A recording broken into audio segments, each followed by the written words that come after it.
Mejremja ka qenë një nën e ndershme, cila ka lind Isën a.s. Pa baba. Ashtu siç e lindi,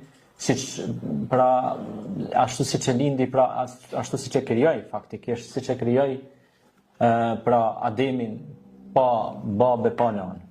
Po dhe Havën pra pa nanë. Këto janë mrekullina, mrekullia vetë, fjala mrekulli jep me kuptuar që i ka lënë pra kufit e aty në rrjedhave që na i mësu me konë rrjedha normale. Kur them rrjedha normale është domethënë se na i mësu që kur martohet burri me gruan, domethënë Allahu ju çon një evlad. A kupton? Mirë, po kjo tregon fuqinë e Allahut, se Allah ka kriju njeriu pe hiçit.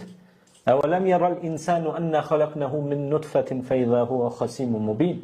A nuk e ka pa njeriu pe çka e kena kriju, thot në surën Yasin, pe një pikë të vogël, pra kur gjohesh që kanë ti, asone, por Allahu na ka krijuar, na ka dhënë shikimin, dëgjimin, trurin, shiko çfarë perfeksionizmi është truri njeriu. E Meremja ishte pra në dhomën e saj dhe filluan me linçu shumë, pra me akuzu për moral, qysh të ke lind një djalë pa kanë martume, pa pas burr.